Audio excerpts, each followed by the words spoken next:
കുറ്റകൃത്യങ്ങളും സൈബർ നിയമങ്ങളെയും കുറിച്ചാണ്. എന്താണ് സൈബർ നിയമങ്ങളും സൈബർ കുറ്റകൃത്യങ്ങളെയും കുറിച്ചുള്ള ഒരു വീഡിയോയാണിത്. നമുക്ക് ക്ലാസ്സിലേക്ക് കടക്കാം. കമ്പ്യൂട്ടർ, ഇന്റർനെറ്റ് എന്നിവയുമായി ബന്ധപ്പെട്ട് പാലിച്ചിരിക്കേണ്ട നിയമങ്ങളാണ് സൈബർ നിയമങ്ങൾ എന്ന് പറയുന്നത്. അപ്പോൾ എന്താണ് സൈബർ നിയമങ്ങൾ?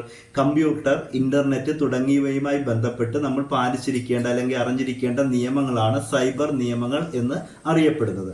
ഈ നിയമങ്ങൾ അറിയപ്പെടുന്ന മറ്റു പേരുകൾ എന്ന് പറയുന്നത് കമ്പ്യൂട്ടർ ആക്ട്, അതായത് കമ്പ്യൂട്ടർ നിയമം, ഇന്റർനെറ്റ് നിയമം എന്നീ പേരുകളിലും ഈ സൈബർ നിയമങ്ങൾ അറിയപ്പെടുന്നു. അപ്പോൾ എന്താണ് സൈബർ നിയമം എന്ന് ഒരിക്കൽ കൂടി ഞാൻ പറയാം. കമ്പ്യൂട്ടർ, ഇന്റർനെറ്റ് എന്നിവയുമായി ബന്ധപ്പെട്ട് പാലിച്ചിരിക്കേണ്ട നിയമങ്ങളാണ് സൈബർ നിയമങ്ങൾ.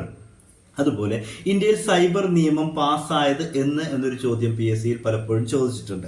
എന്നാണ് 2000 ജൂൺ 9-നാണ് ഇന്ത്യയിൽ സൈബർ നിയമം പാസ്സാക്കിയത്. അപ്പോൾ സൈബർ നിയമം ഇന്ത്യയിൽ പാസ്സാക്കിയത് എന്ന് ചോദിച്ചാൽ 2000 ജൂൺ 9-നാണ് ഇന്ത്യയിൽ സൈബർ നിയമങ്ങൾ പാസ്സാക്കിയത്. എന്നാൽ ഒരു നിയമം പാസ്സായത് കൊണ്ട് മാത്രം അത് നിലവിൽ വരണമെന്നില്ല. അപ്പോൾ ഈ സൈബർ നിയമം നിലവിൽ വന്ന വർഷം അല്ലെങ്കിൽ എന്നാണ് നിലവിൽ വന്നത് എന്ന് ചോദിച്ചാൽ 2000 ഒക്ടോബർ 17-നാണ് ഇന്ത്യയിൽ സൈബർ നിയമം നിലവിൽ വന്നത്. അപ്പോൾ പാസ്സാക്കിയത് 2000 ജൂൺ 9-നാണ്. എന്നാൽ നിലവിൽ വന്നത് 2000 ഒക്ടോബർ 17-നാണ്. അതുപോലെ IT ആക്ടിലെ ഈ 2000-ലെ ഈ സൈബർ നിയമത്തിലെ ഈ IT ആക്ടിലെ എത്ര ചാപ്റ്റേഴ്സ് ഉണ്ടെന്ന് ചോദിച്ചാൽ 13 ചാപ്റ്റേഴ്സും 94 ഭാഗങ്ങളും 4 പട്ടികകളുമാണ് ഈ IT നിയമത്തിൽ ഉണ്ടായിരുന്നത്. അപ്പോൾ IT ആക്ട് നിലവിൽ വരുമ്പോൾ എത്ര ചാപ്റ്റേഴ്സ് ഉണ്ട്? 13 ചാപ്റ്റേഴ്സ് ഉണ്ട്, 94 ഭാഗങ്ങളുണ്ട്, പട്ടിക 4 എണ്ണമാണ് ഉണ്ടായിരുന്നത്.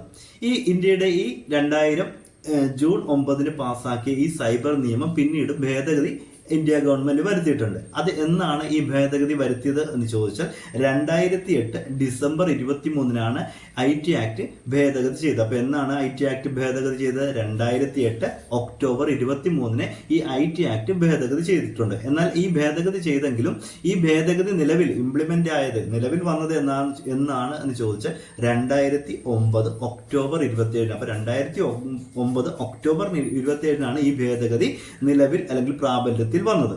ഈ ഭേദഗതി പ്രാബല്യത്തിൽ വരുമ്പോൾ IT ആക്ടിലെ ഈ ആദ്യത്തെ IT ആക്ടുമായിട്ട് ബന്ധപ്പെട്ട് ചാപ്റ്റേഴ്സുകളിലും പട്ടികകളിലും ഭാഗങ്ങളിലും മാറ്റങ്ങൾ വന്നിട്ടുണ്ട്. അതായത് ചാപ്റ്റേഴ്സ് ആദ്യത്തെ നിയമത്തിൽ 13 ആയിരുന്നെങ്കിൽ ഭേദഗതി വരുത്തിയ ശേഷം 14 കൂടിയിട്ടുണ്ട്. അതുപോലെ ഭാഗം 94 എന്നുള്ളത് 124 കൂടിയപ്പോൾ പട്ടിക 4 എന്നുള്ളത് 2 ചുരുങ്ങി. അപ്പോൾ ഇതിലെ പ്രധാനപ്പെട്ട വ്യത്യാസം എന്ന് പറയുന്നത് ചാപ്റ്റേഴ്സ് 13 ആയിരുന്നത് 14 അതേപോലെ ഭാഗം 94 ആയിരുന്നത് 124 പട്ടിക 4 ആയിരുന്നത് 2 ചുരുങ്ങി. അതുപോലെ ഇന്ത്യൻ സൈബർ സുരക്ഷയുമായി ബന്ധപ്പെട്ട് പ്രവർത്തിക്കുന്ന ഒരു സ്ഥാപനമുണ്ട്. ഏതാണ് ആ സ്ഥാപനം? CERT-IN എന്നാണ് അറിയപ്പെടുന്നത്. ചുരുക്കപ്പേരാണ് CERT-IN. എന്താണ് അതിന്റെ ഫുൾ ഫോം എന്ന് ചോദിച്ചു കഴിഞ്ഞാൽ Indian computer emergency response team എന്നതിന്റെ ചുരുക്കെഴുത്താണ് CERT-IN.